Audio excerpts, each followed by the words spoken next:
Hi, I'm Dr. Mark B. Hubble, and this is your Monday morning mini message. Have you ever made a well thought out plan only to have absolutely everything go wrong when trying to execute that plan? Well, such was the case on Saturday night when my wife and I were going to pick up my nephew who's going to spend the week with us here at the airport. Originally, the plan was he's supposed to fly out of one airport, go to another one, get to a connecting flight, and then fly here for us to pick him up at this airport. Well, things did not go as planned. His original flight got delayed by an hour. He went to get on the connecting flight, and that flight had already left. So my wife got an email saying, here's other flights that he can get on to be there. So she says, okay, she accepts it. He gets on this other flight. We go to pick him up at the airport, and we can't find him. My wife's in the baggage area.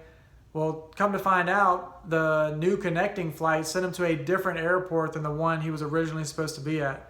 So we're scrambling, getting in the car, taking ourselves to a different airport. We get there.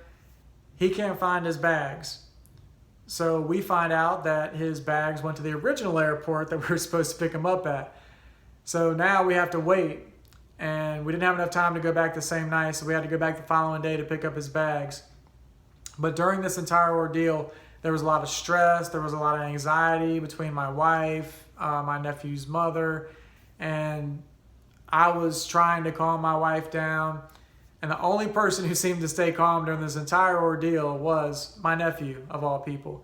He's the one that had every right to be the most stressed. He was the one going through all this back and forth, different flights, everything coming at him at the same time.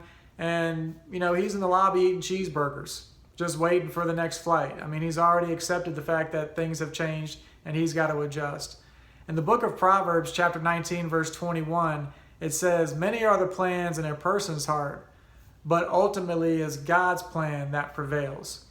Well, in situations in our life, we can make plans all day long, but there's always going to be something that can come up, a different variable, a different factor, something beyond our control that comes up. And we're going to have to adjust to the new plans. There's no sense in arguing or complaining about what didn't happen. The only thing we can do is just say, okay, from this point on, here's what we have to do now. And that was the situation that we faced. We just had to keep adjusting to the new plans. But the key to it, and as you go about your week, think about this.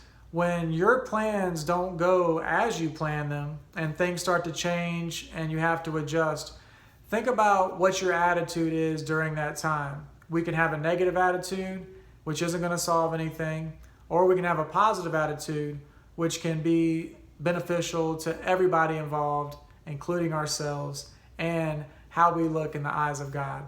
Thank you for sharing this time with me. Take care, and God bless.